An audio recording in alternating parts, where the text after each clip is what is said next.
Good morning to all of you. आज 10 class के प्रश्नावली 3.1 को हम देखेंगे। बिहार बोर्ड से हैं, ठीक है। दो चरों वाले रैखिक समीकरण। थोड़ा सा इसका डिटेल्स देख लेते हैं कि दो चरों वाले रैखिक समीकरण इसे कहते क्यों हैं। तो चर और अचर। अवताब अपनी पुत्री से कहता है कि मैं आज से 7 वर्ष पूर्व मैं तुमसे 7 गुनी आयु का था। तो अवताब ये रहा और उसकी पुत्री ये रही, इसलिए हमने माना भी है, देखिए ध्यान से, कि अवताब की वर्तमान आयु बराबर x वर्ष तथा अवताब की पुत्री की वर्तमान आयु y वर्ष। ठीक है।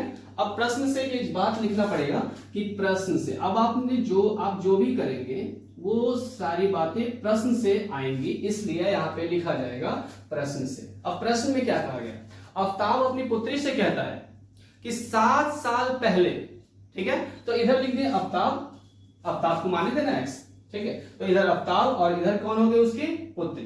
अवताब की आयु x, उसकी पुत्री की आयु y। अवताब कह रहा है 7 साल पहले, तो इसमें 7 से माइनस कर दीजिए ना, 7 साल पहले माइनस 7 माइनस, दोनों में 7 साल घटेगा। दोनों में क्यों घटाएं, दोनों में क्यों नहीं घटाएंगे।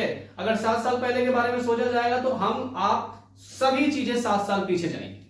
वक्त सबके लिए समान होता है। तो ये क्या है कि x माइनस में जाएगा, x के माइनस में 7 और y के माइनस में 7। ठीक है। अब देखिएगा कि x के माइनस में 7 लिखे हैं, y में भी 7 को माइनस कर दिए। क्यों किए हैं, क्योंकि अवताब बोला था 7 साल पहले, इसीलिए 7 से नहीं होगी, 7 को घटा दिया गया। 7 को क्या किया हमने, घटा दिया। अब क्या कह रहा है कि 7 गुना ज्यादा है हम।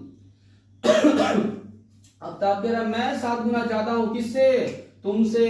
तो मैं जब ज्यादा हूं तो मेरे में 7 से क्यों गुना करोगे, मत करो ना, उसमें करो।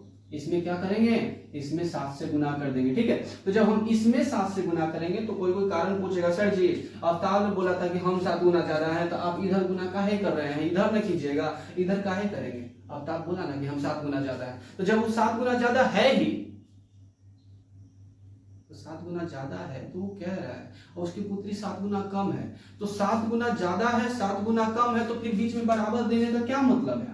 अगर आप बराबर दिए तो दोनों को बराबर होना चाहिए ना, तो दोनों को बराबर करना पड़ेगा। तो अवताब जब कह दिया कि मैं 7 गुना ज्यादा हूं, तो उसकी पुत्री ना 7 गुना कम है। तो जब उसकी पुत्री 7 गुना कम है तो उसकी पुत्री में 7 से गुना करेंगे। तो हमने उसकी पुत्री में क्या किया, 7 से गुना कर दिया।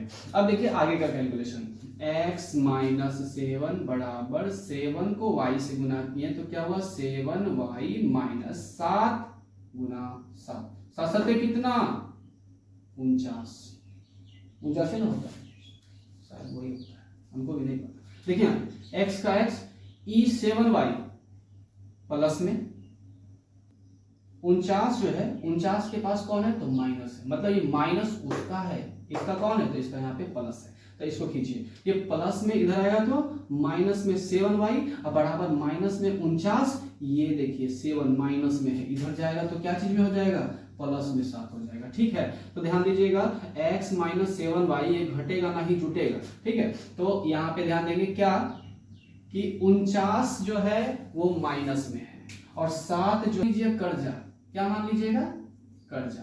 तो माइनस मतलब कर्जा, प्लस मतलब अपना पैसा या अपना पैकेट वाला पैसा। अपने पैकेट में रखिएगा, पैसा हाथ में रखिएगा या पैकेट में रखिएगा। तो समझिए जिस संख्या के पहले प्लस लगा रहेगा वो संख्या अपना होता है, अर्थात वो पैसा अपना हुआ। जिस संख्या के पहले माइनस लगा हुआ है वो पैसा कर्जा है। ठीक है। तो ध्यान दीजिए, इसको आप समझ गए होंगे तो मिटा देते हैं यहां से। देखिए 49 रुपए के पहले माइनस है, अर्थात 49 रुपया कर्जा है और 7 रुपए है पैकेट में। तो कम से कम जिसके यहाँ 49 रुपया कर्जा उसे 7 रुपया दे दीजिए, बहुत दिन अगर हो गया है तो चलिए इसको 7 रुपया हम यहाँ पे दे देते हैं। तो वैसे यहाँ पे क्या बचेगा आपका, 42 रुपया कर्जा बचेगा।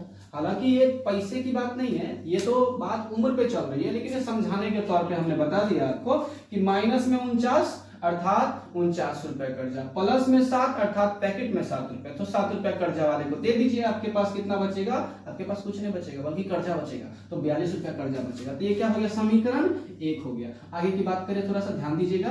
तो आगे ध्यान देने से पहले लिख दीजिएगा कि पुनः प्रश्न से, पुनः क्या लिखेंगे, पुनः प्रश्न से। अब प्रश्न में क्या कहा जा रहा है कि प्रश्न में कहा जा रहा है कि आफताब उसके बाद कहता है कि अब से 3 साल के बाद, ठीक है, अब से 3 साल के बाद मैं तुमसे केवल 3 गुनी आयु का रह जाऊंगा, ठीक है। तो आफताब आगे कहता है 3 गुना ना, हाँ, अब से x और बराबर y, तो अब से 3 साल के बाद, तो 3 साल बाद का मतलब समय तो जुटेगा ना, तो जोड़ना है, यहाँ +3 और यहाँ पे +3, तो दोनों में अगर +3 कर देते हैं तो 3 साल बाद की बात आ गई।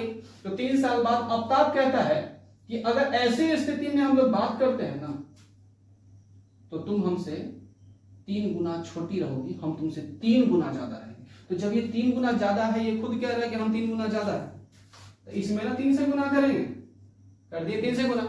अब देखिए x + 3 बराबर 3y और प्लस 3 तिया कितना 9, सॉरी 3 तिया कितना होगा 9 होगा। ध्यान दीजिए x माइनस में आ जाएगा 3y बराबर 9, ये प्लस में इधर जाएगा तो माइनस में 3, तो x - 3y बराबर 6। समीकरण कितना 2। समझ में आया? आ गया होगा मेरे ख्याल से, लिख लीजिए। हाँ, रहा सवाल कि सर इसको पूरा नहीं बनाइएगा, बाबू पूरा बनाने के लिए बोला ही नहीं गया, कहा गया है कि इसको बीजगणितीय रूपों में व्यक्त कीजिए और ग्राफ में खींच दीजिए।